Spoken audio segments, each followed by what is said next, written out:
Welcome to the Knitting News. Today's broadcast. Just kidding. It's Fleece and Harmony Knitting Podcast, and it's episode 152. And if you're watching this, it's on July 19th. And we're in my kitchen because it's blistering hot. Not in here. No, not in here. We got our heat pump. I'm glad we had our heat pump. Yes. Really. Yes, I was kind of not that excited to get it, but I am now. Yeah, I was going to say, until it's 35 degrees out. Yeah, with humidity. Yeah, exactly. So we're in the kitchen, and we feel like we're behind a news desk. So that's what we're missing. But it's only good news. We're not going to talk about any bad news. So episode 152 of the Knitting and Crochet and Spinning Podcast, Fleece and Harmony. Usually I would say we're recording in our shop, but we're recording in my kitchen, which is still on the sheep farm next to the woolen mill in Belfast, Prince Edward Island, and it is a gorgeous day. Beautiful. But very hot. Yes. But we're not going to complain about the heat. No. Okay. The sun shines, so we're happy. Mm-hmm. And we're on our own because the producer has to look after the store.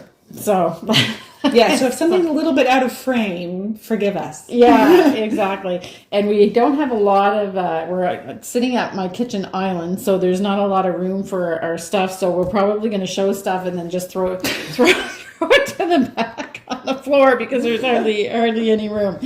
Shades of that day that Betsy flung the... Yes.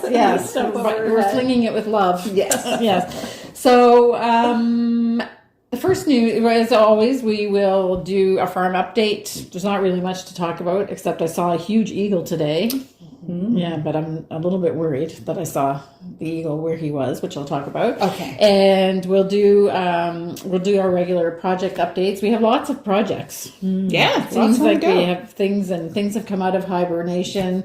Some of you have been asking questions about certain things. I think you're going to see an update. Right? Yep. Yeah. I saw it on the list. I was away for a few days. So I came back and the girls had the agenda already done for the podcast. It's great. And so we will see our projects. Betsy and I have made more progress on our You Can Do It project. So you're going to see that. Yeah. And then we will have a harmony part at the end, which is kind of just a gentle, peaceful scene. And I'll put some music behind it. I think I might use it. I think I have another Richard Wood piece, so I might do that. And we have a little shop update. We're going to talk about cotton yarns that we have in the shop and a few other things along the way. So I think we could just start with the farm update. So I don't know, how many days has it been over 30?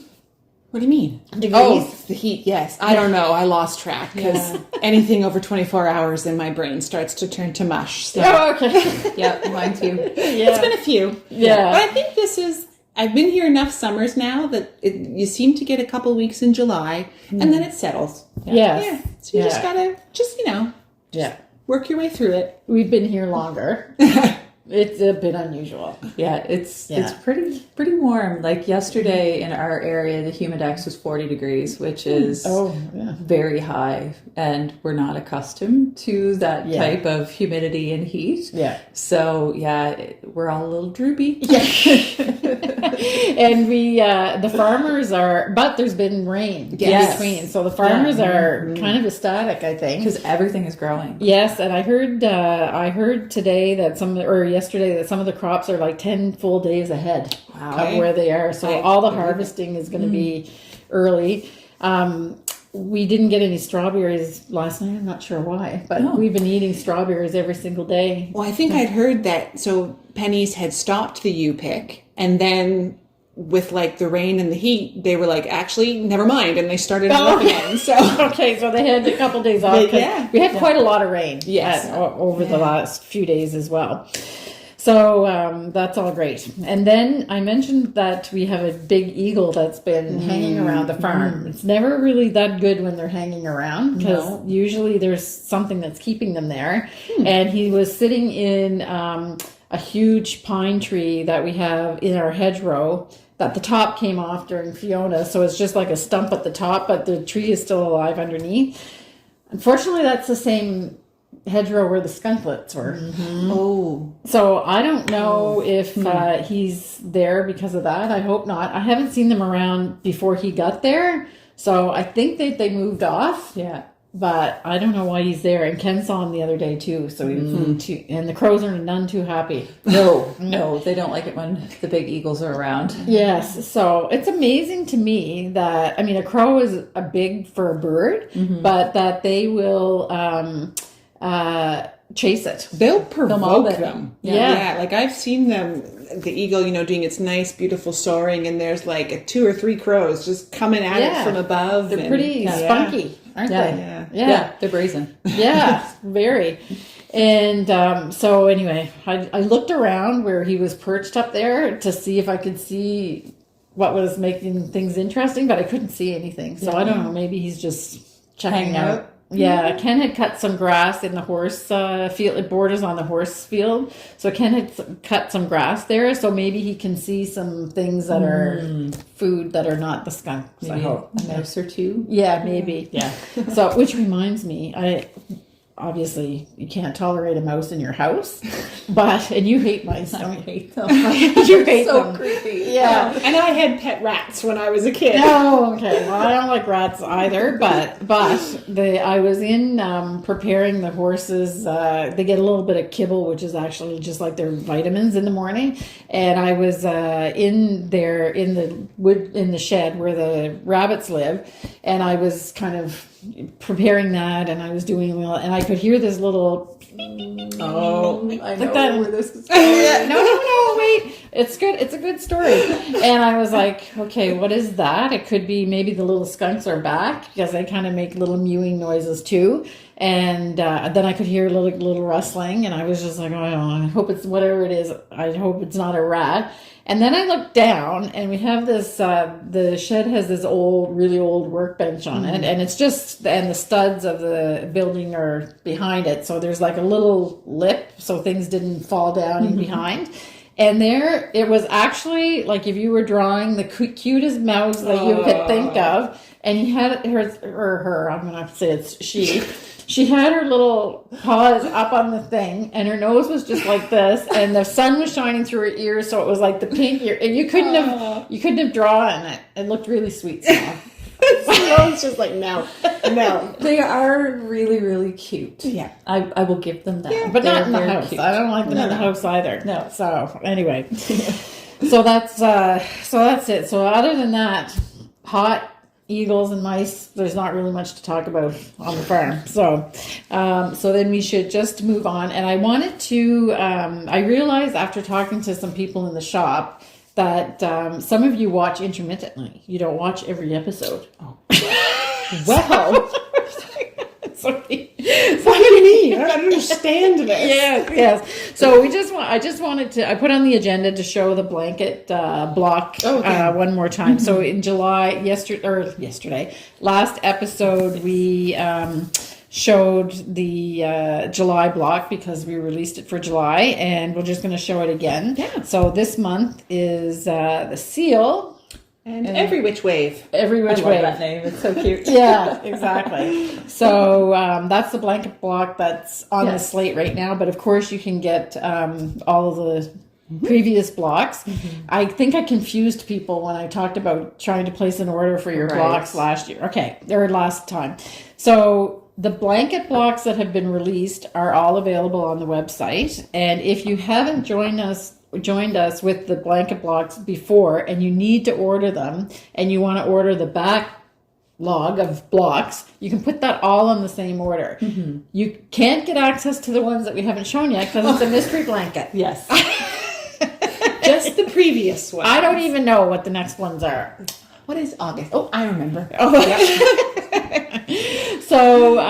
So if you haven't joined the blanket craze, then you can go onto our website, and if you just put in blanket, you'll see some wool blankets maybe that we don't have any in stock right now, but you'll see the Fleece and Harmony mystery blanket. And all of the patterns are there by month. And if you want to join us, or you're missing some patterns and you need to order a couple of them, you can put them all in the same order. You don't have to make an order for each individual one. That's what I meant. Yep. And nobody is seeing any blanket blocks before their time. No, not even Kim. Yeah, exactly.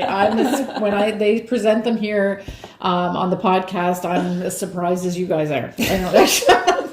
All right. And I should mention too about the Ravelry group. Okay.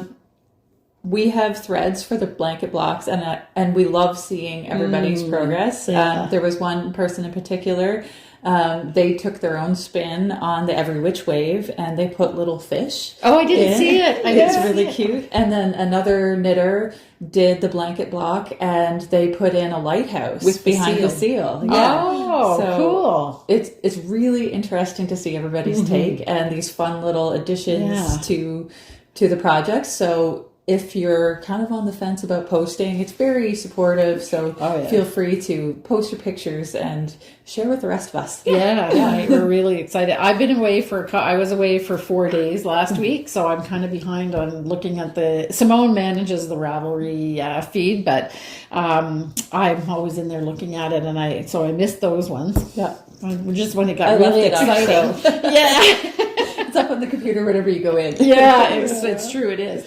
Yeah. And there was something. Oh yeah, there's somebody placed an order the other day, and I think they're going to do natural all for the background of all of them and do the motifs in different colors. But they pick their own colors too. So I'm thinking that's going to be a spectacular one too. Okay. So if you're watching the podcast, we want to see that. Yeah, exactly. If I'm right in what you're doing, then because they bought one skein of the colors, and then they chose some different colors as well, and then a bunch of skeins of natural to go with it. Yeah. So I think that's going to be pretty nice. Yeah. Too. Yeah. Okay, so that's the blanket recap, and we're going to go right to our projects. Yep. I really feel very official. Okay, and I have your project on first, Simone. So would you like? Okay, so we've got things piled up everywhere around us. I'm going to try and not to knock over the tower. Yeah. So this is Vellichor, and it's by Andrea Mowry. I've got it in a big tangly mess, but it's really nice. So nice. I am trucking along. I just barely divided for the front and back. So you knit in the round for the bottom, because it is a bottom-up sweater, and then you divide front and back and knit back and forth for the front, back and forth for the back, and then join along the shoulders. So I'm making good progress. I'm using some hand spun. This was some really pretty fiber that Joanne gave me, and it was spun on my support spindles, and I wanted to put it to good use. So I'm pretty happy with how it's going. So are these stripes all from that one? Because it goes from, I mean, I know it's variegated, but is that really just how it goes for that one skein like that? Okay. Because it's kind of interesting. It goes kind of in blocks, eh? It does. Yeah. Just the way... And the number stitches. There is the white, so that's the exception, but all of the colored tidbits are just from this one particular nice ball. It's really nice. I think it's a great use of that. Yeah. It's showing it off beautifully. Yes. Yeah. Excellent. And I'm excited to wear this whenever it's a little bit cooler. So that's Vellichor by Andrea Mowry. Yes. Okay. Yeah. So, and I put all the links to the patterns that we talk about in the description below the video, by the way, if you're ever wondering. Sometimes we get messages, where do I find that pattern? I always put the links down below when we're doing that. So then the next thing, we're just going to let you undo your pile. So the next one is the Dustland Shawl, which I think you said was finished. Oh my goodness! Wow. It is done. Oh, nice. And it's this way. The other way. Oh. There we go. Oh, it's fairly reversible, I'd say. Yeah. It's pretty close. Look at that. So it's going to go right out of frame. Yeah. It's not as deep as the pattern is written, because it was getting really, really large. Oh, okay. And I was satisfied with the size of it. Oh, good. So I ended it just a tiny bit short, but I think it's still a nice, generous shawl. Can I just put it on? Yeah. I want to see how, like, it's, Oh, okay. It's funny. You put it on opposite than I would. You would start it first? Yeah. Oh yeah, because I always make it look like I'm a little old grandmother in a fairy tale. So you could do it like a A hat? hat I do. Yes. Yeah. Oh Yes, wow. very So because the much so. tails are long enough, I Yeah, would have it right in the absolutely, middle, but yeah. most long enough. Look at Wow. Okay. It's kind of giving me like Outlander vibes there. With Yeah, that version. there you go, exactly. And then you would put it like this? The front, yeah. So over there. And then what? And then I would bring Oh yeah, okay. this just up and around. Yeah. Yeah. Oh, it smells good. Or I might actually even tuck these under Yeah. rather than. Or you can Nice. like tie in a little knot Yeah. too. If you I feel would Yeah. like it. probably twist them under. Yeah. Yeah. Nice. Very nice. Okay. And it's that good jasmine. yeah, it smells like eucalypt. And Yeah. knit in Selkirk worsted. In spruce. Yeah. in And I think spruce. that was a great evolution for this spruce because Yes. it went through a few variations of what she Yeah. wanted to use it for. Yeah. And this nothing is- really made the yarn Yeah. shine the way that I But wanted this it is to. beautiful. Yeah. So this I feel really worked well for the color and the texture of the yarn. Yes. I love the clean edge on it too. Is It's it an an I-cord? It is. Edge? Yeah. They are so worth it. I know. I know. Everyone kind of like goes, oh, I don't know, I-cord so much time. I love I-cord. They're so Yeah. worth it. Yeah. Yeah. they are. Beautiful. It really makes a nice finish. So clean and yeah. Yeah. Just So beautiful. we take pictures of this stuff every week, and sometimes, or every 2 weeks, but sometimes the color it's a little bit hard. But It's I have a tough to funny photograph. feeling that it's probably going to be good to photograph in here, maybe. Or Maybe. is it too bright?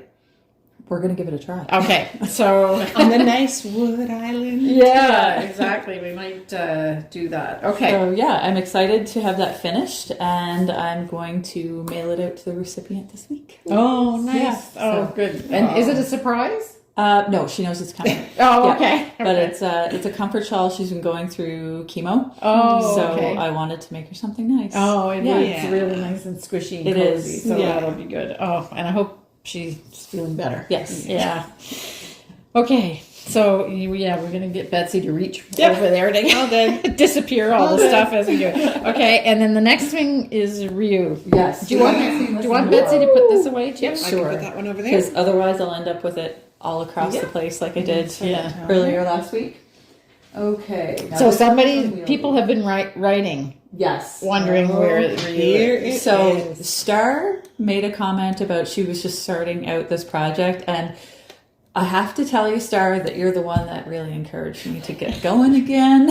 I feel a little guilty about not working on it. So thank you very much for that. It's nice to be working on it again, actually. I've had some quiet in the house. So I finished the first arm. Do you want to share the question that Star had about it? Because Yeah. other people might have the same Yeah. question, and since you've already figured it out, Yeah. then, yeah. So she was having a little bit of trouble getting going with the centerpiece right here because there's a lot of yarn overs and it's just a little fiddly to start. And any shawl that starts in the middle typically is that way. So what I found worked really well for me was I used 4 double pointed needles and I used a lot of stitch markers just to keep everything kind of delineated and just take your time, breathe. Yeah, and work your way through it. So once you get the first few rounds done, it's a lot easier to read your knitting. So it does get better. It's just that first few rounds that are really tough. And then you can switch out to small circulars if you feel like and work your way out, or you can keep trucking along on the... So everything in this is knit in the round. Yes. Okay. Pretty well. Okay. The lace is knit back and forth. Right. So yeah, it's growing. Okay. Yeah. And so if people don't want to use, because we're not fans of magic loop, so we're kind of I am. biased. Yo, you do. I never hear you talking about magic loop. That's because it's one of those polarizing techniques, right? Oh.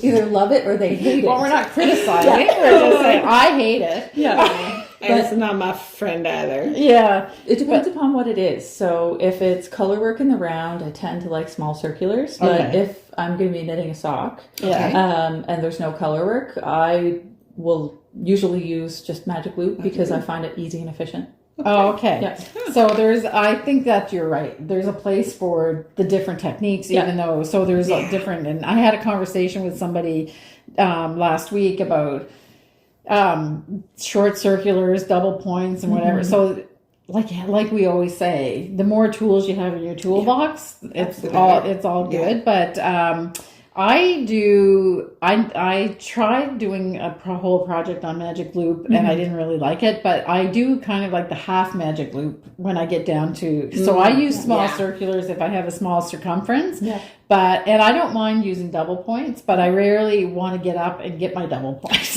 when I get down there. So then you start doing half magic loop. So I can get down to like 4 stitches with my short circulars sometimes. Okay. If it's, I don't want to break them either, but it's very fiddly though to do that. It would have been, it's usually just easier to go get your double points, but everybody has their own techniques and their methodology for working through projects. So the first wing is finished. What happens here? I need to sew those ends in. So I left them out on purpose so that people can see how many ends that you get to work with. And that's not bad at all. A little further down. Considering I just did like a whole, it feels like nothing. A little further down, you can see it's all worked in with the exception of the where it starts and the color. And is it the fast? Is there a certain way to do these? She just kind of works in through the side. Okay. But I've also found that, and this is going to be another one of those things that might be a little bit polarizing. I put knots in the yarns and make sure that they're tied securely. And then I just tuck them into the little sandwich. So I left this open on purpose so you can see the ends right there. And I just tuck them in as I go. So I make sure that they're knotted securely, and I'll trim them before I close up this little sandwich. And then I don't even have to sew the ends in. Right. Yeah, why not? Why not? Right. It's a little cheap, but it's totally worth it. And as long as you just keep the tension, you have to just be aware of your tension when you're making the knot. I knot stuff like all the time too. I don't want to find knots in my yarn. No, but me either. I don't love that. But and knots in knitting, I'm one of those people that there's a time and place for it. Especially in this case, because you've got 2 layers. Nobody is ever going to know that as long as you're careful with the tension. So, okay, nice. So this is done. That end, the wing is done. The wing and then there's is finished. the border. Yeah. So you still have quite a long way. I do. I can't wait to see this fully blocked. Too. Yes, that's going to be. It's going to look so much better whenever it's not like in and out of a bag constantly. And just as a reminder, if you want to embark on this, that we do have a kit. I realized I held the end way out where they aren't even around. Yeah, okay. And it's funny too it's because really nice that section. It is. Every time I do a new section of color work, I'm like, ooh, I think this one's my favorite. No, this one's my favorite. Yes. But I think this one is definitely my favorite. And seeing in this natural light, like I'm seeing all the colors in there. It really looks like stained glass. It does. Yeah. It's beautiful. Yeah. Oh, good job, done. Betsy. So just to recap, in case you missed it, this is a pattern by Jennifer Beal that she did 2 years ago? Yeah, 2 years ago, and it was part of a project with an advent calendar, and I forget what yarn she used, but it was a special advent yarn. I don't remember. And I'll try to find it and put it under here to give that person credit because it was really a great project. But the yarn is not available anymore, so we dyed our point prim sock to, it's kind of a facsimile. It's not really a copy of all the colors, but because we worked with the palette that we already had for the most part. And Betsy came up with some new colors, which we really love. So like Fairy Wing, which is obviously a favorite of mine. Okay, so that's the scoop on that. And then you can, we have the kits so that you don't have to buy full skeins of all of these little if 15 of you decide you want this, just give me a minute to get it dyed. We dye it as the orders come in. I have a little bit of back stock, but like I said, if 15 of you decide you want it this week, we'll get it to you, but just give me a minute. We have to dye it. Okay, excellent. It's gorgeous. I'll put it back in this little basket. Yeah. This would actually make a great yoke of a sweater too. That's what I was thinking. Just beautiful. We can do it. All right, those colors are fantastic. They really are. Oh, and show you basket little it lives in is so cute. It lives in a beautiful little nest. When you show the babies in the nest. Yeah. The babies. Yeah. The baby So I have balls. all of the balls have a little tag with the color number and the color name so that it's just quick reference. Right. Yeah. Just part of staying organized because this is a totally doable thing. Yeah. You just need to be organized. Yeah. And take have a your little time. quiet sometimes. Yeah. Which is part Not of the reason why TV. it took Not TV. a while. Yeah. Simone and I both have chatty teenagers, so sometimes there's projects that everybody needs to be out of the house for us to work on. It's not necessarily just the teenagers. Sometimes the husbands is chatty. Okay. And I it's can't say I that love you, about dear. mine. Yeah. But please be quiet. Yeah. I love you, dear. I'm knitting. I'm counting. Can't you see I'm counting? Yes. Yes. Okay. So now we're gonna go to Betsy's. Okay. And you've got Birds of a Feather. Yeah, it That is. you're still working on. Quite close to the end. I am Okay. hoping by next time that it's finished. So I have one more section. Confection. Yes. One more section of the pink to do. Okay. We'll hold her up so you can see. Yeah. And as you can see, I'm already coming down like to an end. And Okay. then there's a little bit of a border. So I really I'm thinking I have like maybe this much. Oh, okay. left. Yeah. And I love it. And the Yeah. colors are I just love the colors. Yeah. So we've got a list of several Kids Hilke's colors. I've actually finally memorized them. Oh, okay. Okay. So it's Ghost. So the color it's sock yarn in First Light. Yeah. So the grayish is Ghost. The mauve one or purple one is Anemone.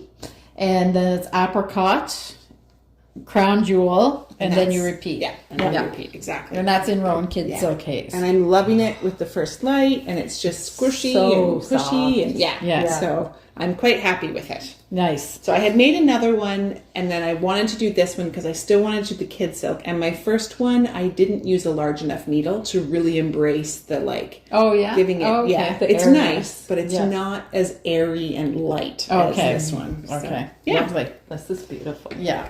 So next time, if you get some time to work, this is easy knitting. It's so easy. Yeah, I yeah, really exactly. like it. It's the perfect project for when you just want your hands to move, but your brain doesn't have to really. Yeah. There's small lace sections, so I have to count for those, but they only occur every once in a while. Right. So Okay, yeah, so great. it's coming along just great. Okay, and then the next thing is I've dug out my tune. Okay. I'm actually think I'm going to be able to wear it in the summer. Oh, yes.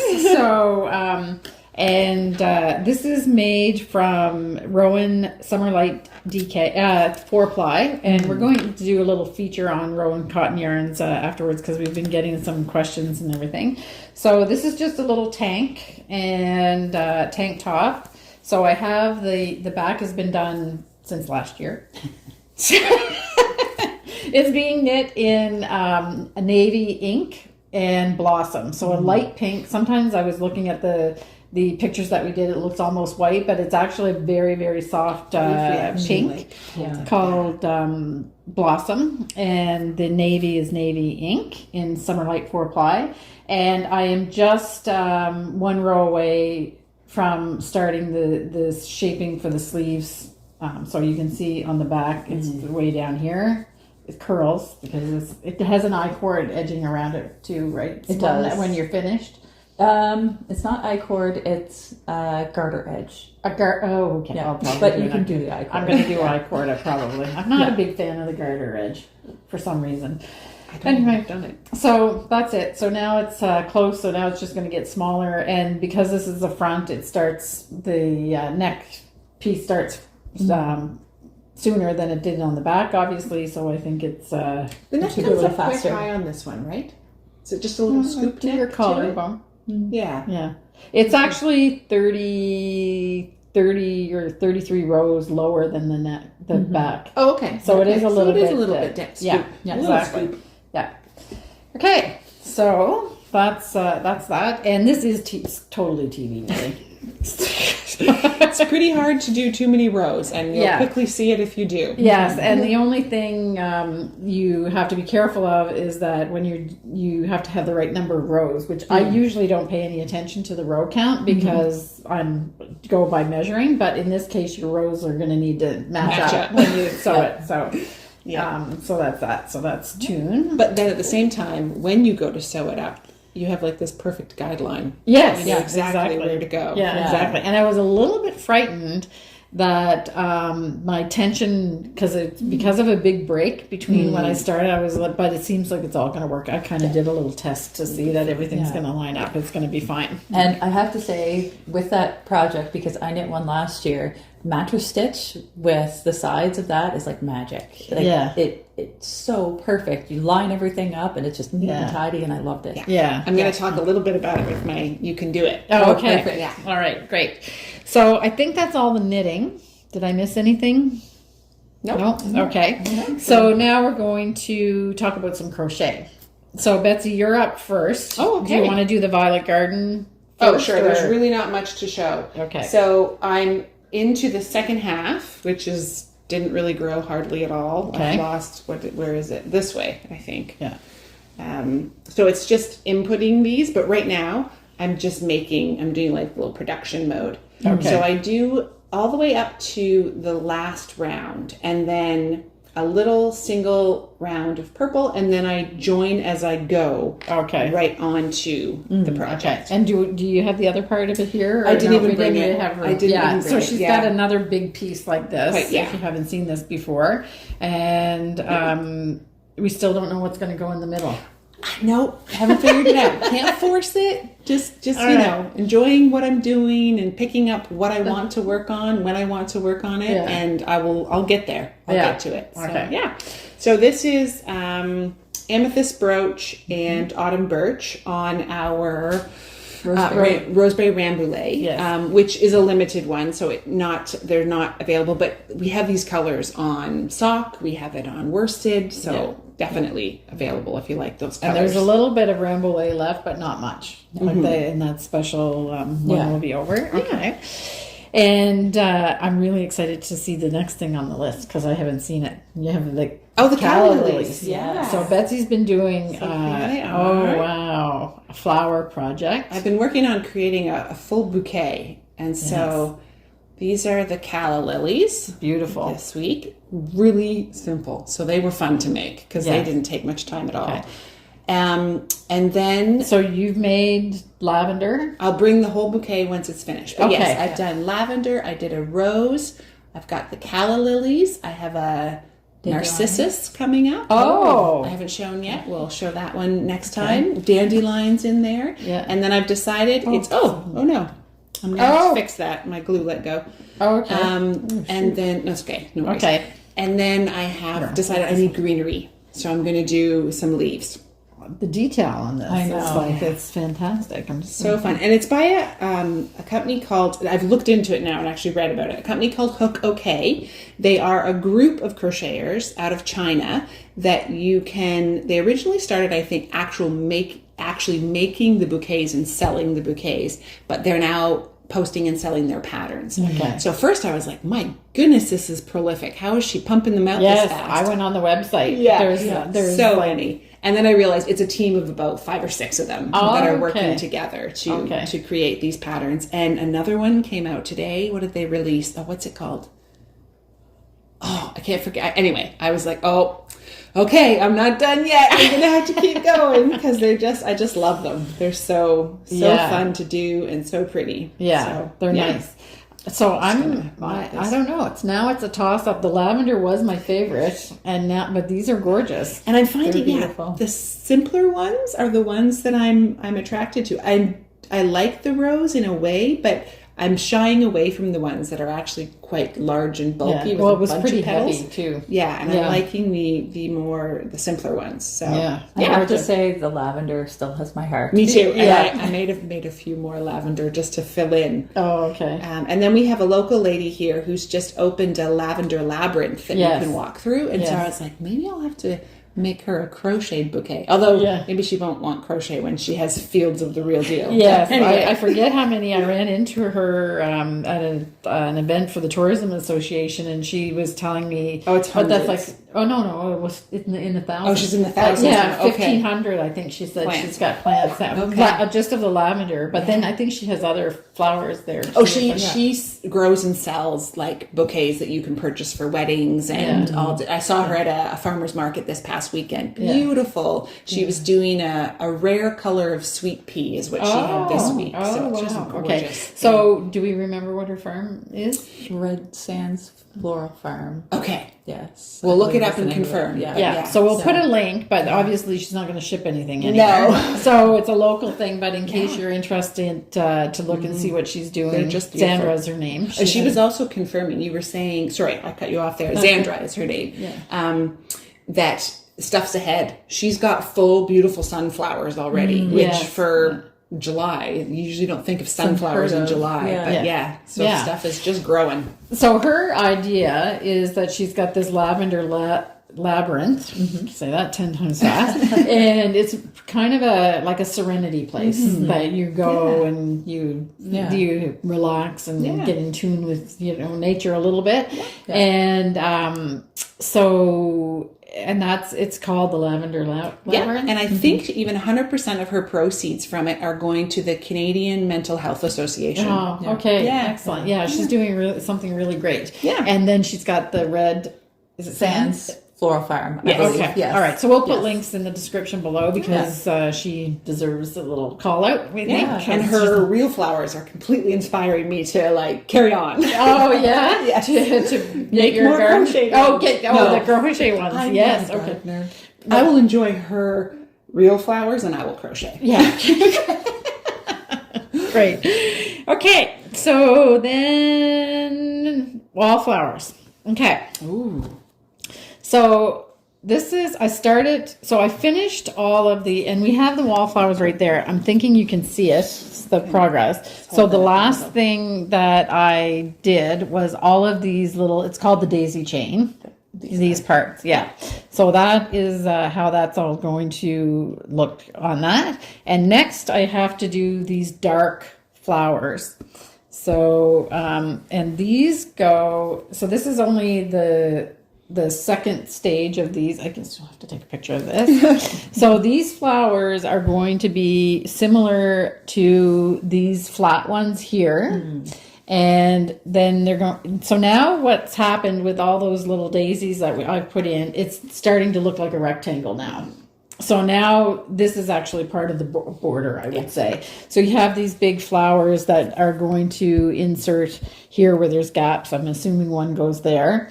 And it takes all of the darker colors. And so it's very subtle. And so what you have is like a black in the center. Then I have a dark navy. And then I have a charcoal. And then you have the dark purple. And then it goes out from there. So it's really kind of a exercise in subtlety of the flowers. But in the end, it's going to be dark. So I'm working on that. I'm really liking it. Good. I don't know why I stopped doing it, and I take it in the car with me now. And this is what I have out in the shop. Yes. So we have projects that we can work on because some people want to chat and other people just want to browse. So I started taking this out. I have it fits in a little bag, tiny bag. With my pattern, my page of my pattern, and you get, it's amazing how much you can get done. It is when you're just there doing one or two rounds or whatever. I remember why you stopped, by the way. Why? Because your house was being completely renovated and the dust was driving you crazy hitting at it. Yeah, you were preserving it, keeping it safe. Yes, and I like to have it laid out on a table to work on it, and I didn't have room. You're right. That is this was the only place where I could do it, and that didn't seem to make sense in the middle of my kitchen. So anyway, so that's that. So there's 14 of these big flowers that I have to do, but they go pretty quick. Yeah. The ones that are textured take longer, I find. I bet. Because there's a lot of stitches in there. Yeah. Even though it's small, there's a lot of stitches. Layers because it's 3D. Yeah, exactly. So, but these are relatively easy and they grow quick. Yeah. So I'm looking at it here. I'm just wondering. Oh, I think it's just the angle we're on. It's not actually folded in what I would call in half at the moment. No, because it looks round, right? But it's not when round. you actually flip it out. Yes, exactly. Okay. So Anyway, so that's that, and I'm really enjoying it, and it's coming along. And how are you feeling about the colors now at this point? It's getting better. Good. Like it's really, Good. and it's amazing how every, let's call it a row that you put around, changes the whole look of the whole thing. Yeah. Yeah. Yeah. So that goes out, props out to Sue. She knows what she's doing when she guides you through picking those colors. So I've gotten a couple messages about the Wallflowers. So Sue is starting another Wallflower. She's just finishing a round of Wallflower classes. And for those that don't know about Wallflowers, it's a project by Sue Matten from the UK, and it's an online course. She's got several, so the Wallflowers is just one, and it's excellent. Betsy and I started it together. Betsy finished hers a year ago. I'm still doing mine, but she does right-handed and left-handed videos. They're just excellent. And she does a big part of color theory before. And that part was really valuable. Like something you can take with you no matter what you're doing. I would have never chose these colors if it wasn't for her guidance and because you have the pops of colors that I wouldn't choose. I'm trying to remember. There was one color you were quite hesitant about. I can't even. The peach. Was it the peach? Yes. No way, because it's like it's beautiful in there. Yeah. Okay, I'm not sure. Yeah. So there's this peachy color. Yeah. Hopefully you guys can figure out which one's peach. Yeah. That you were hesitant about. Yeah. But it looks great in there. Yeah. I really wasn't my jam really, but it does look great. Yeah. Yeah. So, so she's starting, she did another one. If you don't like flowers, there's another one called Homage to the Granny Squares, which she takes a completely artistic, it's not your granny's granny square, let's put it that way. So it's all a color story again.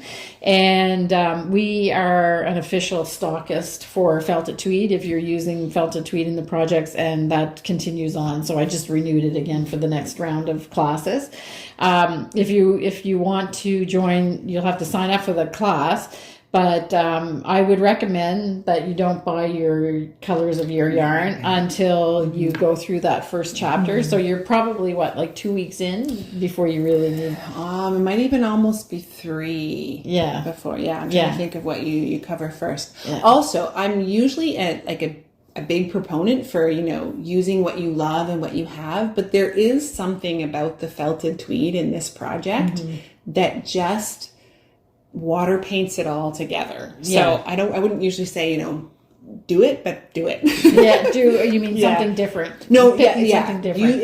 If you can and you're interested at all, I would encourage using the Felted Tweed. I feel like the Felted Tweed itself, the yarn. Because she's just it brings it to life with all those little flecks in there, and it just makes everything so beautifully painted together. I really, really like it. So, Felted Tweed may not be everybody's choice that they want, and that's fine. But you're definitely right. There is something. There's a cohesive element to all of the colors together. So, or even if there's an alternative tweed, that I would say it's the tweed element that makes it work so well together. Softens the hard edges. I would say, yes. And we do carry all of the Felted Tweed, every color. So we have every color that they make and are still producing, we have it in stock. Yeah. So if there's a color that you're looking for, we have it if they still make it. They don't really discontinue many of them, but there are a few that have been discontinued, but we have them all. Okay, so the next thing I just left this on here, but I know you don't have the bilbo vest, right? No, okay, so that was my mistake. You'll have to watch the last episode. Did you do anything on it? No. It's a quilting project. Yes. So when Simone brings back her English paper piecing and quilting the stuff, that's be for a future episode. Yes. I feel like having the Rioux and the quilting project going all at the same time. It's a little much. It's a little heavy. It's a little heavy. Yeah. So I'm trying to just kind of clear out some projects because I intend to finish them. I just needed some quiet time to do it. Yeah. So I'm just trying to, pick away at that too. And like I said, I kind of can't had a little fire put under me because it's like, oh yeah, I really should be doing that right now, especially since I have a few quiet moments. So, it's good. And I think that when I put my tune away, I wasn't really loving it. I was like bored and kind of lost my mojo on it, and now I'm picking it up all the time, and just doing There's a lot couple to be said rows for a timeout pile. Yeah, and I think too, we have this feeling that if you're going to sit down and knit, that you have to sit down and knit, and it's going to be an hour and a half or 2 hours or whatever. But I'm really embracing the 1 or 2 rows, so or whatever. What is it? Say 10 rows or whatever, and you get quite a surprising amount done. You do. Well, I find I have I'll have a few minutes in the morning before I need to head out the door to work, and so I'll do like a row or 2. But in my brain, that doesn't count. Like that, I didn't actually knit then. But then you come back during a knitting time, and you're like, "Whoa, what happened? Yeah, like, who worked on this project?" And it's funny, like the whole process that people go through too. Because I tend not to like knit in the mornings, because if I have my cup of coffee and I start knitting, I'm not going outside. And I need to go for either a run or a walk to like get my brain ready for the day. Yeah. So I'm not a morning crafter usually, unless it's like so stormy out that you're not going to go anywhere. Okay. Great. So that's if you can't dedicate a lot of time because your life is busy, then just even like a couple rows, like I said, it's you before you know it, you've actually done 10 rows or 20 rows, little bite-sized pieces. Exactly. I find too, for me, a key is to not like, if you're someone who tidies up all the time, which I often am tidying up, if I allow myself to just have it out, you don't have to tidy up and put it away. Then you're more likely to like do little bits as opposed to if you have to get the whole thing out. And if it's just sitting right there by my chair, I'll just pick up and do a little and bit. that's the thing with the Rioux is it does require some space now because it's getting quite large, and it requires some brain power to go, okay, is this the right color? Yes. Or no, that's not the right color, but it's really close. Good thing there's tags. Exactly. All right, so we're going to talk now. We're going to go into spinning. Yes. So we have a new spinner, but I'm not showing anything. No. I was very disappointed yesterday. I know. I saw the judgment all over her face. No, it was not judgment. I was like, we're all about. I know, but it was so bad that I actually had to take it off of the bobbin, and I'm going to restart because it was stopping me from doing it, because I would look at it and be like, no. Okay. But you know what? We all start that way. Every single one of us. And part of it, I think, was it was so bad, but then I felt like I was getting the feel for it. So then I was like, I don't want to mix this stuff that actually feels like something usable with this not usable. But the challenge I've run into now is I can't get it restarted. So I need to spend some time with the video, or Simone thankfully drives past my house on our way home from work that I thought I could just have her pop in and get me going again. So I think I need to watch a video. I'm not sure. I took it apart and got the bobbin cleared. I may not have put it back together 100% correctly. Okay. Yeah. So how much did you spin? You were starting to get the real feel. I was starting to get a feel for it. Yeah. I don't know. Probably it was a good little chunk, but not hugely. So when you start the next one, you'll be. I also learned too. I had everything was coiling up on itself, like intensely. Yeah. And so Simone was talking me through that we realized I needed to. Was it tighten the tension? Yes, increase the tension. Increase the tension on the tension knob. That's what I call it. I don't know if that's correct or not. Spinning wheel has like a Scotch tension or another one, which I don't even know. So basically, I was putting more spin in, or too much spin in it, and it wasn't drawing it up enough. So it was continuing to add copious amounts of twist into the before yarn. it went onto the spool. Yes. So and trying to find that little sweet spot, because I've been talking to Leanne as well about it, and she was having the same kind of issues. She's like, it's just twisting up, and trying to find that little sweet spot at first is a little tough because it's scary. And it's individual. Coiling up, or it's pulling the wool out of your hand. It's well, and I knew little tiny increments. I knew it needed to have enough twist that when you go to ply it, because when you ply, you're going to go back the opposite direction. You don't want to completely untwist Right. the yarn. Yeah. But I was like, this is too much. Like, it was little curly bits coming out of my bobbin all over the place. Right. So, Pigtails. Yes. Yes. Yeah. Did I ever tell you about buying that wheel and putting it together? No. Okay, so I had been spinning on a drop spindle for a while, and I decided, okay, this is it. I'm going to save up. I'm going to buy myself a wheel because I'm having so much fun. So I bought the wheel. I got it home. I assembled it. I sat down. And I could not spin on that wheel to save my soul. It was doing the same thing.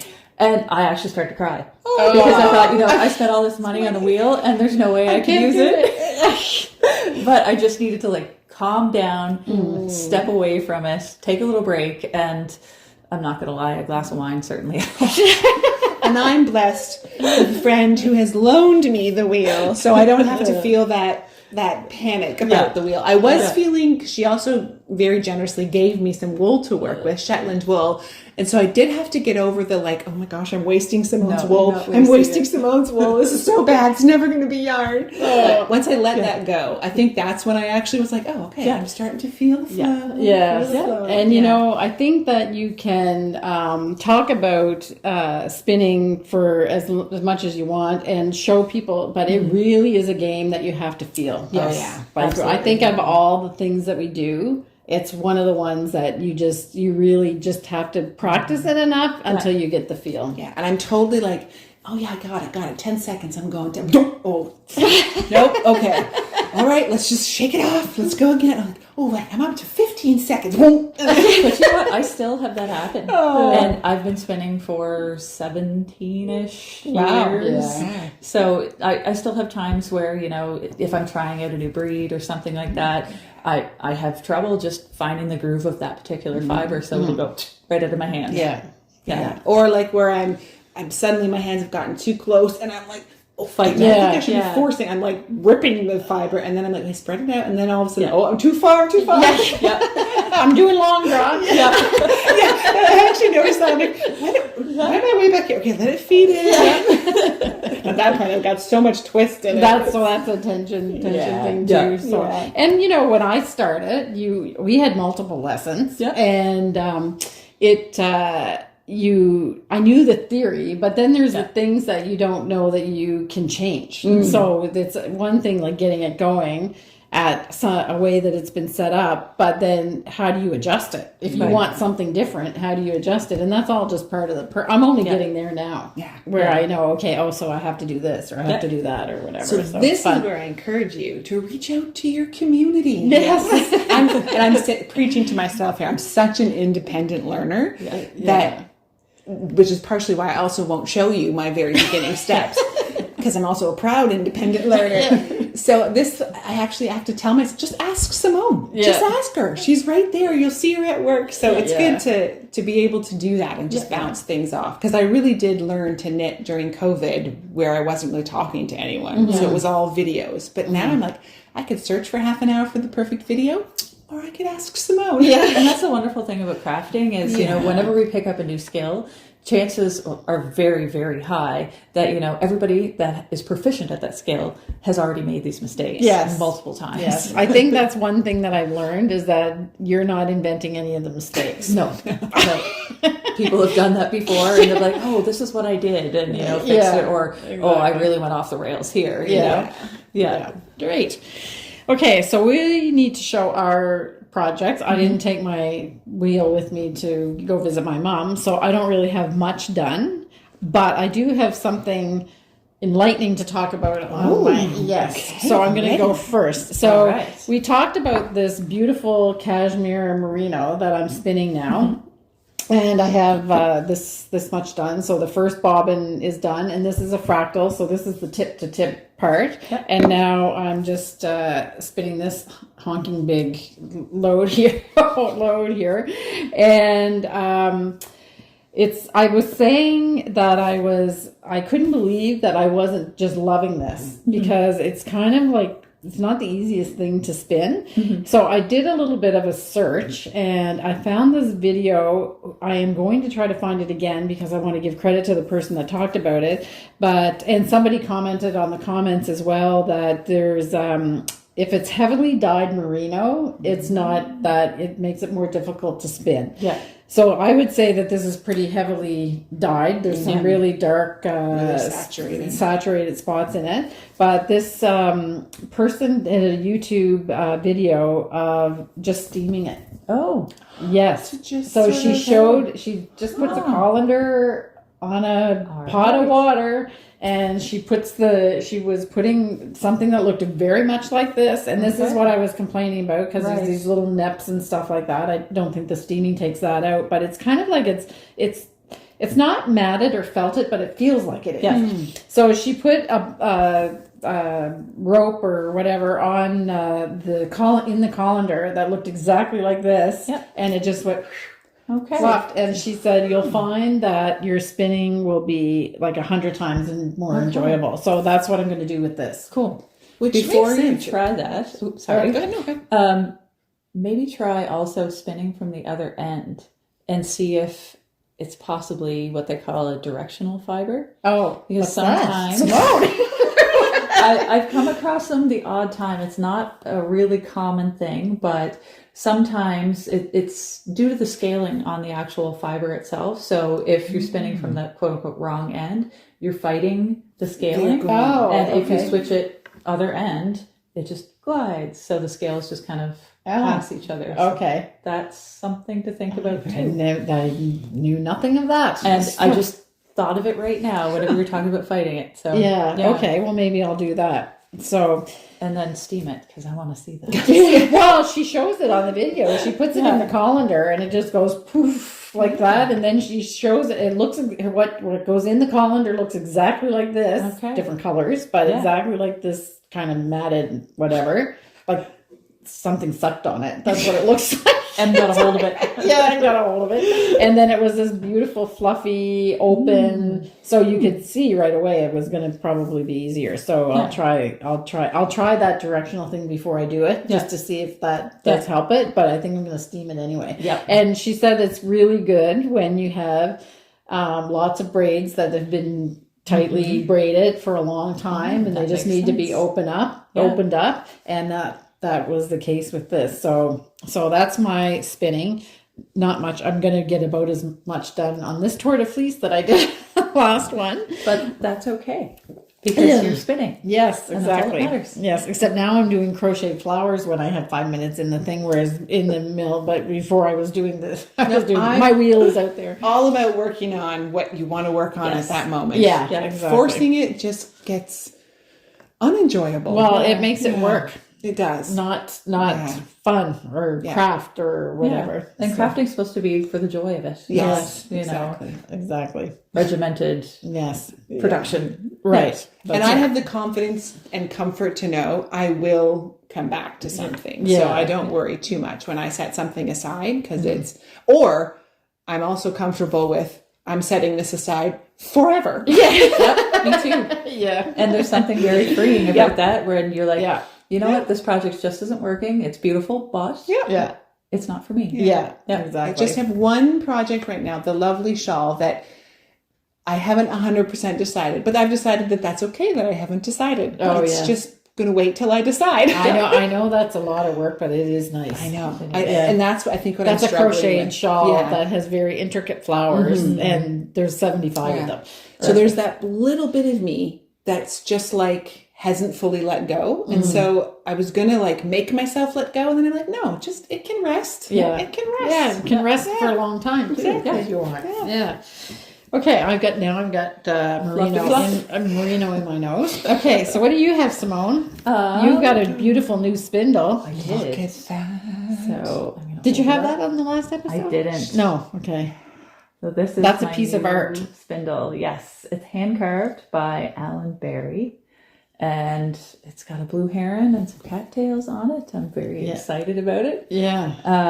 I was so excited. I just went to my stash immediately and threw a bunch of random bits and bobs from leftovers onto my drum carder. So you just made that up? Yeah. Oh, wow. Yeah, I made a little bat. It's highly textured, so you can see it's not my usual smooth spinning, but I'm okay with that. Okay. Yeah. I'm just letting the fiber kind of dictate. And, What causes the texture? There's like little neps and noils in this, so some of the fiber you see, just like, these little you can see bumps. it was a little nappy. And sometimes it's me and not processing really well, just not putting it through as many times as I should. But But like the I yarn said, it's making is really... I'm okay with it. Sometimes I want a little bit more texture just to have fun, because the vision that I have for this particular yarn is I'm going to spin this as a single, and then I'm going to apply it with some Kitsil Ks. Oh, yeah. So it's going to be like one of those faux bouquets. So those little lumpy okay. bumps aren't really gonna. They're just going to add stand to the out. They're just going to appeal. add. Yeah. Okay. Beautiful. Fun. So that's the project that I'm working on with the spindles. Kind of like what is it we have in the shop? Tweed haze, Rowan tweed haze. Yeah, where it's got the texture. Yeah, something like that. Yeah. Fun. And then I started off Look how this. smooth that looks. So it's Now you for can something really completely see it. different. totally different. So this is textured and bumpy, and this is nice and not at all. smooth. Yeah. So this is, and I brought the other half. I spun right through it. It's very much my color, isn't it? Yes. Well, I think cherry slash is your color Yes, now. that's you. That's I think you could put cherry slash with that color. So this is, it's some Polworth and Touch of Silk, and it's pretty soft. It's smooth. It is. It's not. But it's a little bit. You can tell that it's a bit. The fibers are more thick. It's not very fine. No, but it is very smooth. Yeah, yeah. And the colorway is lion's mane. Oh, lion's mane. Nice. So I can totally see that. Yeah. There's a children's story by Bill Peet all about a lion and his mane. Oh. I should look up the title and tell you about it. I think you would enjoy it. Yes. He's very proud about his mane. Okay. And he gets one of the birds, I think, to give him a haircut, and it doesn't go so well. But in the end, the bird convinces him that is it a bird or a monkey gives him a haircut. I forget which one. Anyway, I'm gonna have to read it. look it up. Yeah. So it's a nice squishy fiber. Yeah. I did divide it for a fractal, but there's not a huge color variation, so I'll just kind of unwind it a little bit. There's just a subtle little coppery bit of color variation. So it may not show up very well with the fractal, but I'm okay with that. Yeah. I'm just spinning and having fun. Yeah, it's nice. I am loving what I'm seeing on your bobbin spindle. And it's got bobbin, a little, bobbin. little tiny bit of shine from the silk too. Yes. Which is fun. Yeah. I think I like silk. It's really silk is nice. I like silk when it's blended with things, Yes. but I don't like to use it straight No, not up 100%. No, because my hands are always rough, and somebody had suggested a technique, but if I'm going to spin, I want to spin for joy. Yes. So wool and silk blends it is. Yeah. All right. And one last thing. Oh. Because actually, my goodness. Oh, yeah, that's nice. That's the so one we saw last time. this is the one that I've been working on. It's Cormo, which is a relatively new breed for me. Wow. And the color is... Oh, that's funny. Fig Leaf and Port is the name of it. Oh, it even sounds delicious. Yeah. Oh, good job, Simone. I was literally looking at Feeling a crystal stone bracelet online this morning and going, do I really need a bracelet? And it was like these colors. Yeah. So beautiful. Yeah. Really nice. And squishy. Yeah. Okay, this is good. You can make beautiful She's things. already hooked. I love it. Or I'm trying to hook myself. I'm not sure. But Yeah. So yeah. typical fashion, it's a 2-ply fractal, big surprise. Nice. And you can kind of see the color variations through it. Yeah. So what would you, like a worsted, DK? What would you kind of somewhere in there? Yeah, it's kind of a DK weight. That seems to be my kind of default with the poofier wools is like a 2-ply DK, which is fine with me because it's my happy face for knitting too. Yeah. So, Excellent. Nice. lots of spinning. Yeah. Nice. Okay, so hand spinning, a discussion on plying. Is that something old? But did I leave that on the agenda by I mistake? think so. Okay. We didn't talk about that. No, okay. It wasn't on your list when I was copying it down. Okay. All right. So now we are going to go to the shop update. Yes. And it's a fairly quick one, but we wanted to talk about, maybe we'll just get you to move these things over here, Betsy. As I wanted to talk about some of the Rowan yarn. So can you pass me my Cornwallis? Sure. Okay. So I wear the sweater a lot, and I've showed it a few times, just a few. And this is my Cornwallis sweater made out of Rowan Summerlight DK. So Rowan, I had a couple questions by email, and I've seen a couple posts and things about cotton yarns. So one of the reasons why we carry Rowan is because their cotton yarns are nice. So some cotton yarns are can be a little bit hard on your hands. Yeah. And or very splitty. Oh yeah. Yeah. Oh okay. And not necessarily a pleasure to knit with. And it depends on what the project that you're doing as well. So the Rowan yarns, they have one that is suitable for dishcloths. If you want to pay for Rowan for dishcloths, then you can. It's definitely suitable, but I don't think it's necessary to buy premium cotton yarn to knit a dishcloth. I wouldn't, but yeah, to each their own. Yes. Yeah. It'll be a lovely dishcloth. Yes, it will. It'll be what I would call a Sunday dishcloth. Yeah. But I don't think it's necessary. So somebody was asking about it. But if you want to make a cotton garment, then I can't recommend them highly enough. Like and this was not I'm not recommending them because I carry Rowan cotton. I carry Rowan cotton because I want to knit with Rowan cotton. That's when I found Rowan cotton that I had made a t-shirt. I talked about this like back when I was in university, and I vowed I would never knit another cotton item ever. And now you love it. I love it. Yeah, they're very soft and smooth, and they've got a lot of variety. So the good one, drape. Yeah, exactly, and they don't stretch out. It's partly due to the construction of the garment as well, because I'm usually knitting Rowan patterns out of Rowan cotton. So the Summerlight DK, I brought the top 3 colors are here. So this is a DK weight, and like all things Rowan, if we carry the line, the Aqua one, if we carry the line of Rowan from Rowan, we have every color that they make. So the DK is the one. It's kind of a toss up between the finer one, which is the Summerlight 4-ply, or the DK. They're both really popular, but if you're like to knit and you want faster knits than the DK, there's tons of patterns for it. And that's what I knit my Anchor Summer Tee. Yes. Was the Summerlight DK. And Nutkin, it's one of my favorite sweaters. Yes. Yeah. It wears really well. It does. Yeah. Okay. So that's the Summerlight DK, kind of a all-purpose weight. Then you have the 4-ply, which is a fingering weight. And that is what I'm making my tune out of.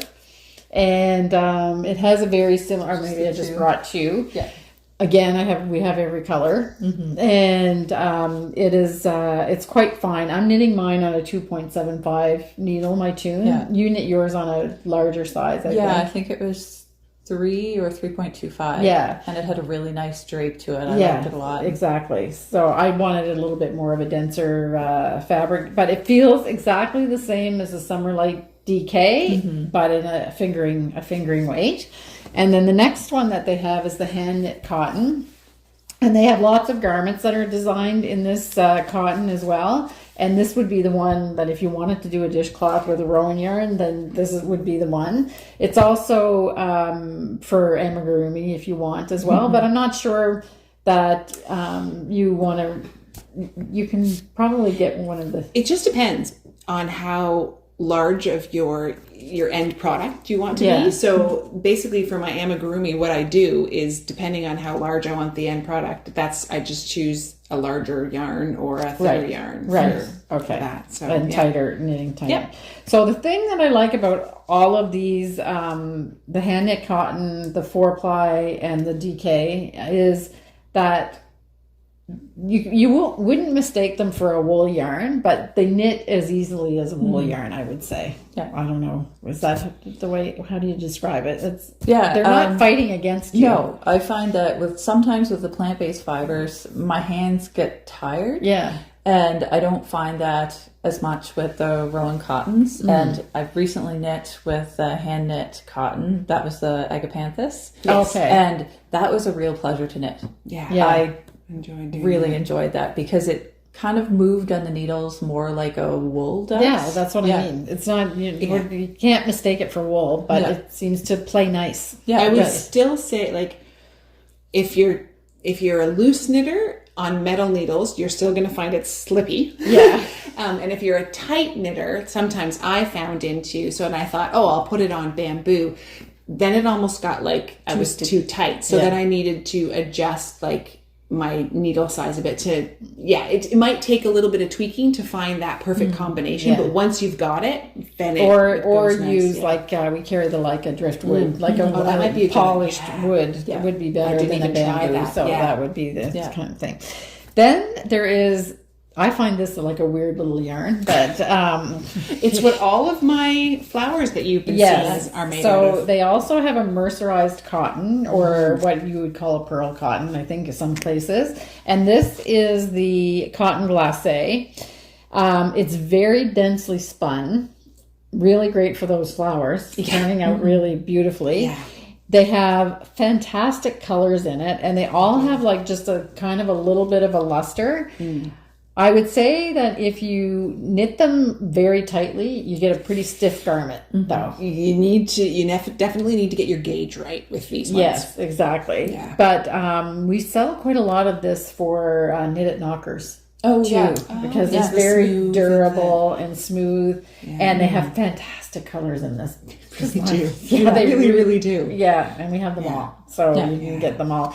And it has a little bit, when it's knit up, it has a little bit of a stiffness to it.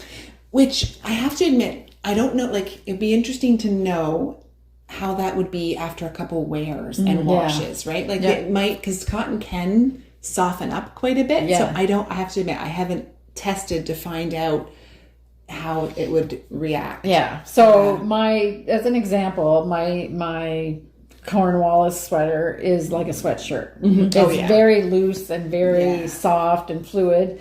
If you wanted something that was more tailored and fitted, then that would be perfect, I think, for the cotton glacé. I'd probably recommend maybe trying a Rowan pattern that is designed with that. Because presumably the designer will have taken that into account. And I think they have some, I want to say some cardigans. Yes. Out of that. Then it comes out with a bit more structure. More structure. Yeah. So, but like I said, the colors are outstanding in that. I agree. Okay, and then the last thing in the summer, I said cotton yarns, but it's actually summer yarns, is that Rowan also makes a really, really nice linen. So the colors, there's not the same kind of variety of colors as there is in the cottons, but they do have some bright colors in it as well. And people, I haven't actually knit anything with this myself, but people that have knit with it tell me that it's a really easy on your hands, the structure of it knitting, and it softens up beautifully. Yeah. In your if you want to knit with linen, and again, it just feels kind of like smooth. It feels cool. Nice. Yeah. It does feel cool, and we have all of the colors of that. And it's not. I think it's a chainette.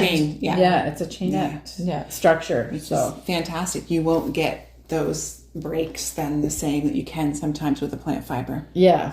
So and I think we have a really cute. I just noticed it the other day, so I thought I'd highlight it. A really cute for project $6 book from Rowan that has some really adorable little patterns. Someone was in the shop and I think she ended up going with one that's a little grayer than this, but just that really classic linen. I don't know, Italian beach sort of look to it. Yeah. Nice.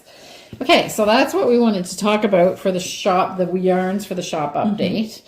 And then you guys were up to something while I was... This is what happens when you leave us alone. Yeah. So I have no idea what's coming. So why don't you introduce it and then I'll show what we've got here.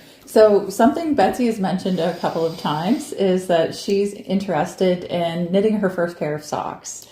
So we thought that since it's really hot out and we still really want to craft, a sock make-along might be kind of a fun thing to do. Yeah. Right. So we propose that, you knit socks.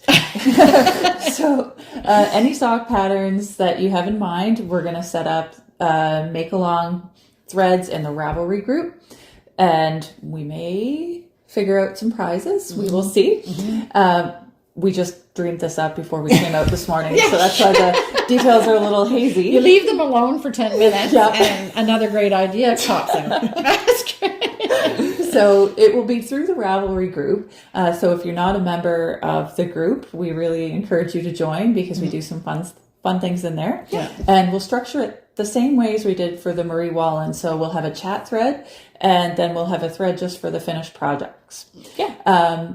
And we were figuring anytime from now, which is the 19th? Yes. Yeah. Yes. Yeah. Until December 1st. Yeah. Okay. So a nice Cool. long time for you to work on your projects. You can take your time. You can do multiple pairs of socks. But you need at least 2 socks. Yes. Okay. So in order to be eligible for a finished project prize, you need to have completed a full pair of socks. So it can be shorties, but you need to have 2 socks. Yes. Yeah. What else were we going to say about it? Not a whole lot in terms of the details for the knit along, but I've been thinking about it for a while. So there was some details I was asking Simone about. I was like, okay, here's what I think I want to do. I do not want to worry about gauge or whether it's going to fit me in the end. I want a pair of socks to fit someone, but for whatever reason, I have it in my head. I want toe up, so I can check the length of the foot as I go. And I was asking her, okay, so should I worry about the style of heel? Because whenever I hear folks talking about socks, it always seems to be a discussion about heels. Yes. So you recommended the short row heel. You like that. Oh, the other question I asked her, I said, okay, so is it about actually knitting in the construction of the heel, or is it about the finished heel on your foot? And her comment was both. A typical answer. Yes.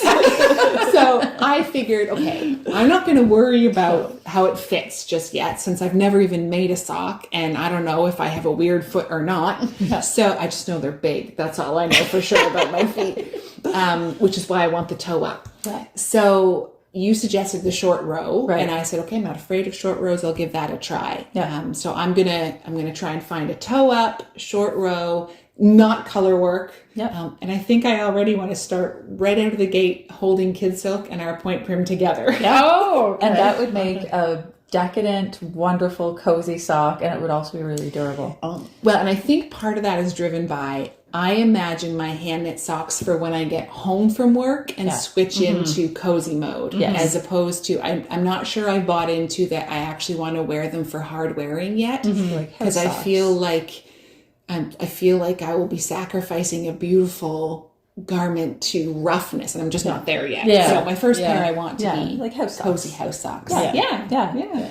And another reason why we picked the socks too, because a lot of people travel in the summertime. So socks are a really portable project that you can take with you, and you can try out new things. So if you're a seasoned sock knitter, we encourage you to try out something new. So maybe it's a different type of heel flap and gusset, because there's so many different types, or just an entirely different construction, a new designer, something like that.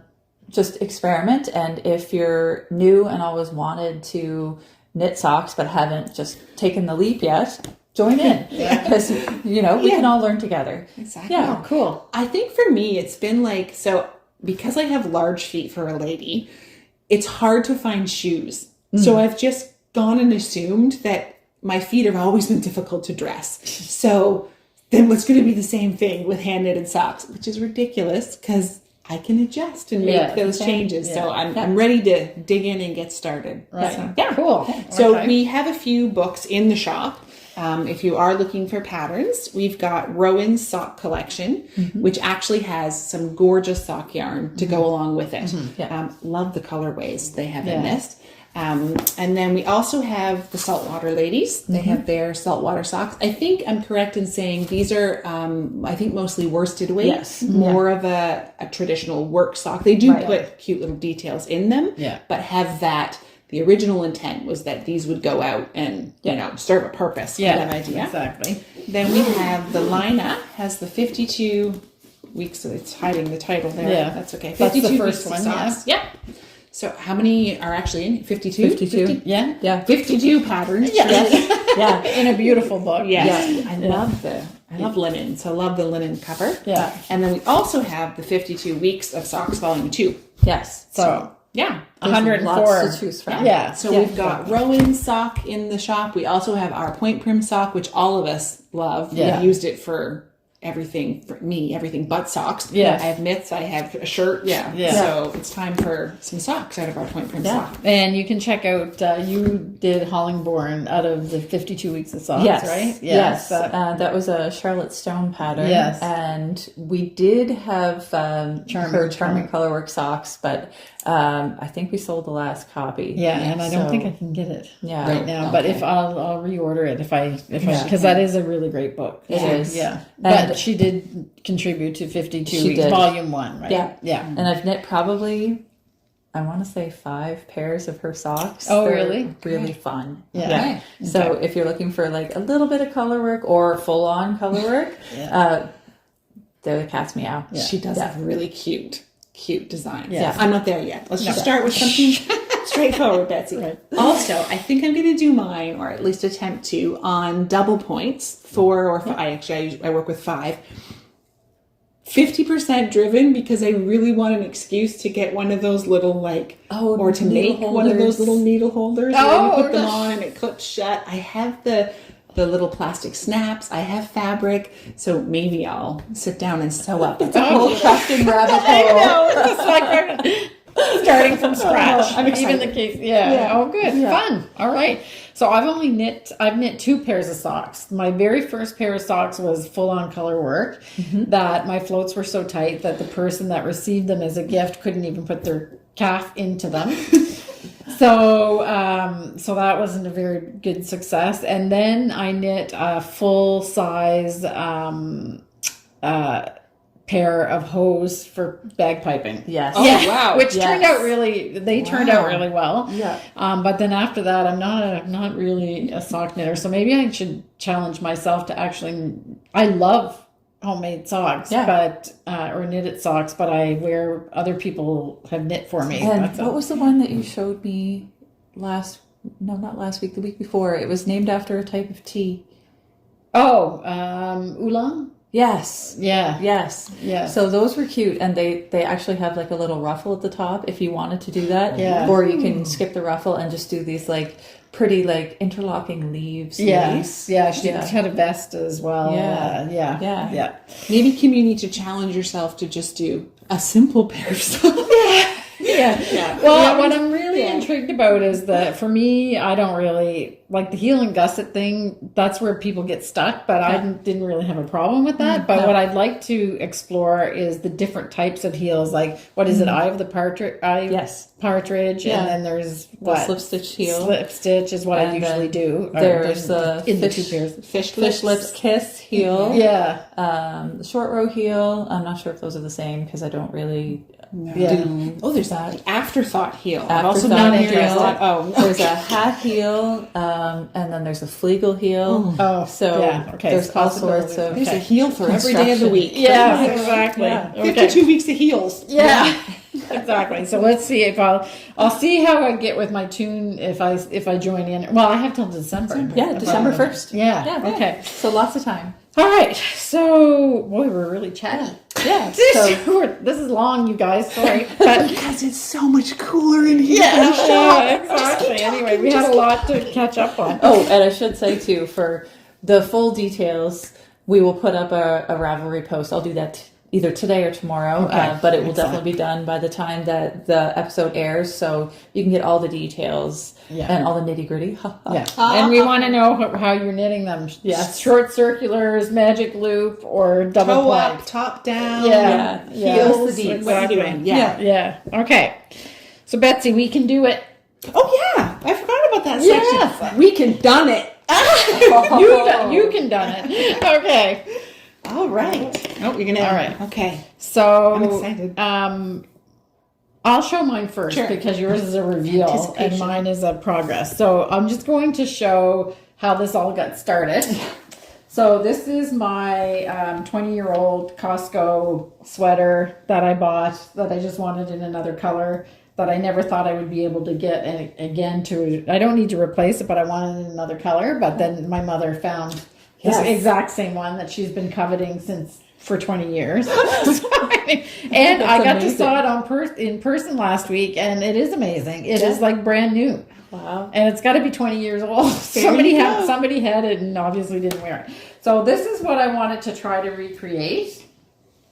And so no pattern. If you haven't seen this section before, this is Betsy and I doing the sweaters that have no pattern. We just have an idea and we want to do it. So for me, it's kind of easy because I just counted I found a yarn combination that is the same weight as the sweater that I want.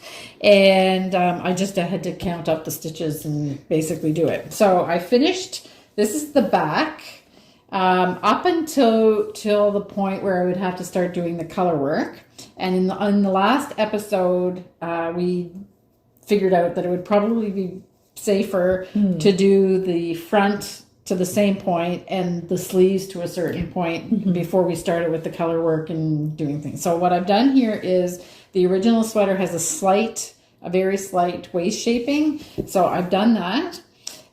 The rib is also kind of, you put on a third more of the stitches than you need on the finished thing, and you just do the rib in a smaller size needle. And then after the rib was done, I did when I'm ready to start the flat part, I did knit two together to decrease 1 stitch in 4. So is it 25% more stitches I have, or a third? I think it's the third. I don't know. Anyway, I can't do the math in my head right now. Anyway, I ended up with 120 stitches. I think I cast on 180. So. I want someone to put that in like an official design. I like that idea. Yeah. I really like it because it's going to make a flat rib, but really, and it's really got some meat to it. Yeah. Structured. Yeah, structured. So that's streamlined. So I'm knitting this in, it's actually another cotton yarn, Cotton Cashmere by Rowan, held together with Alpaca Classic. So because I wanted that tweedy effect, and I could have used Velvet Tweed, but it was too thin. I needed something that had a little bit more of a texture to it. So I've cast on the front. And then I immediately put that down and started knitting on my tube. So this is what I have done. I've started the front. People have commented about doing the sleeves 2 at a time. I'm definitely doing that. So no worries. That's what I'm going to do. And if I just sit down and start doing this, it's not going to take up much time. It goes pretty quick because the yarn is fairly thick. So so that's it. So that's what I have done. Okay. And I feel now that I've got the waist shaping done on the back, I feel more confident, like I know where I go. The next stage is I've got a lot of knitting to do before I get to the next scary stage, is making sure that the patterns are going to match up. Yeah. Okay, and Betsy. So I used Amy Herzog. She talked me through this whole process. Her book did. The Ultimate Sweater book. The Ultimate Sweater book, yeah. And I followed the instructions, and I worried the whole way. And you delayed and delayed. And I stretched it out little bit by bit. And it's fine. It fits. It's all done. Good. It's done. Beautiful. Yeah, I realized. I haven't seen it. I got distracted last night from doing the afterthought buttonholes to go out to dinner with my husband. I figured that was a valid excuse. Oh, it's so nice. And beautiful. In the meantime, so Matthew's uncle passed away this spring, which is sad. He was a lovely man, but he lived in the family's homestead. So Matthew's mother has had the opportunity to be going through the house and is finding all of these items that were her mother's because his uncle kept everything. He wasn't going to get rid of anything. So that actually go back a couple generations.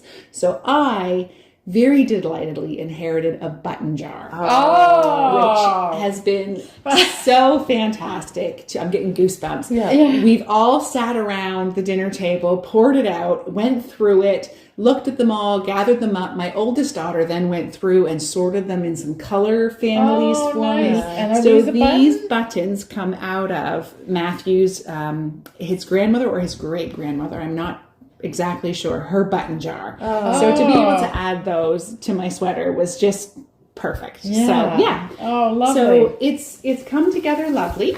And how does it? Where's the seam sit? The seams.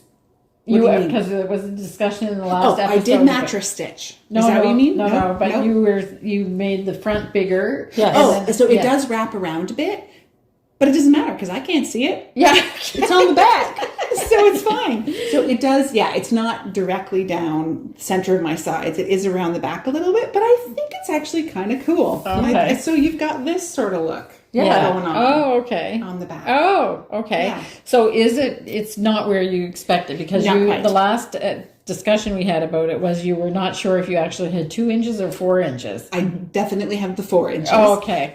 Which has actually made it a little looser than I was imagining. I was picturing it a little more body form fitting, but that's okay. I'm actually, in the end, that's probably better for me. But then what that tells me that is if that part had worked out the way you expected it to, it would have been perfect. Would have been right. It Yes, would have been exactly. perfect. So the math works. Oh yeah. Yeah. It's Okay. just, you got to follow your math You're properly. okay. It's gorgeous, Betsy. Thank you. The only other thing is I may have gone a little low in the armhole depth. I don't want to put it on for you today. It's just too hot. So I will in the fall. We'll take some pictures. We'll get it on in the fall. The other thing was the challenge was I picked up stitches for the neckline and I was quite worried because I kind of did a fairly rapid decrease. I think I picked up 2, skipped 1, picked up 2, skipped 2. And so I didn't pick up every stitch and it was quite ripply here. Okay. But once I blocked it, that seems to have settled down just fine. So I was concerned about the pickup rate. So this is knit and point prim sock in Seagull is the main color. Yeah. And then all of these colors were the experiments of for the Rioux kit. Yeah. So some of these are available and some of them aren't. Yeah. But though it just your project was to use up the scraps of what we did for the test, and then she added. Yeah, so you had here too. Yeah, so you made decisions about just to use what you had. Yeah. And I did mattress stitch it together. And what I was saying about your tune, it's so fun to match up stripes. Yes, I'm seeing my little bits here have popped out after I blocked it, just where I wove in. So I'll just eventually they'll felt in. They will. Whatever. Yeah. It's gorgeous. So it came out really well. It was, and I like the neckline. It was the debate, like, okay, one more row, 2 more rows. How big do I make it? And I think it's good. And it is really soft. It's beautiful. So prim sock yarn is something else. I feel bad every time I say it because we make it, but it really is nice. It really is. And I love it's a perfect weight for like a thinner lightweight sweater. And I like knitting with the Selkirk worsted as well, but if you want something that's finer, I still think it's going to be warm though. It because will it be. has that mohair in there too. Like it's it's not going to feel like it's a lightweight sweater. No, but it's gorgeous. You did a great job, It's going to be perfect with my puffy vest. Yes. Yeah. Thank you. Wow. So now the next challenge, I just need to watch some videos on afterthought buttonholes. I debated figuring it out and I was like, no, I'm going to give this technique a try. Yeah. Partially because I don't really care if these 2 buttons never do up. I'm going to probably leave this one done up, but these I'll probably leave open. Right. Okay. Excellent. Yeah. So nice. Thank you. And I mattress stitched all the seams. Good job blocking too. Yes. I love blocking. I just love the It's magic, isn't it? I'll just sit down there and my base and I'll satisfying. smooth it all It out. is. Yeah, I really like it. Wow. So now I'm on my own. Or I'll eventually start another. No, Now- you're on your own. now- I have a bunch of small projects ready to go. Now, Betsy's You Can Do It is you've done it. Yeah. I Yeah. started before you. I had the whole front of this sweater knit before we even. No, not quite. Like up Right to up to here. the hemline. Yeah. Yeah, nice. It's gorgeous. Thank you. Good job. Yeah. It does make a cool look in the back. It does. Yeah, it kind of I like love does. The little Yeah, like I love wraparound there. Yeah. It's kind of fun. Yeah, it's gorgeous. Yeah. And the sleeves are, you can roll up your sleeves. Absolutely. And, Yeah, I can roll the cuff right up, or I can have them like sometimes I just like the snuggly long Yeah. sleeve. Yeah. I should have put like Thumb holes. I could still. It's That's just a Doctor seam. thought thumb holes. There you Yeah, go. I could because it's just a seam. I just Yeah. have to undo that. Yeah. I Oh, might it's do gorgeous. that. We'll see. Yeah. So the other thing that I want to ask you about, because you bought multiple seagull. Who are definitely not from the same dye lot because So how did I you handle had that? to- Because it looks perfect. Yeah, well, that was sort of the start of it. I had 2 balls of seagull that had actually been rejected from going onto the shelf because Okay. they were significantly bluer than our seagull Okay. ever is supposed to be. So I just, you can kind of see it. So see here as it Okay. shifts. So you will not be able to see it. But I just did I knit up to like about here with the one color, and then I did a chunk here where I alternated. Okay. And then it goes into the grayer Okay. kind of thing. Okay. So yeah. So I Okay, I kept can the- see it now. Yeah, on but the you sleeves. that you say it, but you wouldn't. you Yeah. would never So notice. the sleeves are all the bluer. The bottom hem is all the bluer. Okay, So I just made sure that when I wanted to transition, I did a good stretch of the alternating. Okay, Yeah. you did And an I think excellent the job. back is Yeah. all. Yeah, you can probably most distinctly see it right here where I didn't do any. So Yeah. that's a good lesson. And if you really don't want it to show, you really should alternate. But Right. I wasn't worried. Or use it in the. I always tell people to In the ribbon. if they're stuck to do it in a break where you have a Yeah. break. So And the intention of it was a scrappy sweater. So Yeah, I yeah. told myself, it's okay. Yeah. So I was using up the scraps, and then I reached a point where I was like, I'm either going to have to bring in significant different colors, or I could just go grab another skein of seagull. yeah, And so no, that's what it's I did. beautiful. Yeah. It's gorgeous. Thank you. Yeah, congratulations. I like making I my wanna- own stuff. Now I want to finish mine. I have to do the tune. All right. All right. Have we missed anything? I think that's it. I think we covered it all. I think so. Now I'm hungry for lunch. Okay, so now the last thing is I always do a little bit of an update about what's happening on the Fibre Festival. And last time we talked about the vendors, and we talked about, but I have to talk about the hotels now because the Delta is almost booked up. So if our block in the Delta, so that's with a preferential rate. So if you think you're coming, you might want to book your room at the Delta if you want to stay in the Delta. However, on the website for the Fibre Festival, there are a number of other hotels that are offering special rates for people that are coming to the Fibre Festival.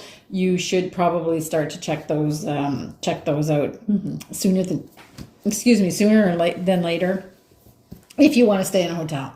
Other people have wrote to me about the fact that they were having trouble finding a camping spot for, I'm assuming it's a trailer, not a tent, but it could be a tent. Anyway, but if you go on to the Department of Tourism for PEI, they have an excellent website, and there's all kinds of directories to find there. So the person that wrote to me, I directed her there, and then she wrote me back and said, yes, no problem. I found a place. So just check there if you're planning on staying. I think they would also have, if there's any cottages that are still open and that kind of thing. So check that out. I would even say, if there is a particular campground and its website says it's no longer operational, give them a phone call. You might be surprised at how accommodating folks are around here. Yeah, it's true. Yeah. It is true. So if let's say they're open until September 30th, and you're calling, and so the dates of the Fibre Festival are October 3rd to the 5th. Yes, you're right. I've had called for, I don't want to do this because I'm too busy to do for everything, but I will tell you that I have called for things like for Arne and Carlos, when they came and they wanted to see Anne of Green Gables, I called up the guy that runs the Anne of Green Gables museum, and they opened. Yeah. They were willing to help you out. Yeah. So it's at very least, it's worth the phone call. The worst case scenario, so they'll say, "I apologize, no thanks," but at least you can ask. Exactly. Yeah. Okay. People are pretty approachable around here. Yes. Yeah. Okay. So that's it. Now we're going to the harmony part. Mm-hmm. So we have a winter wheat field planted in our, what we call the back field. And it's actually, I can see it from here, and it's pretty golden today, but it was still green when Ken took this 2 weeks ago.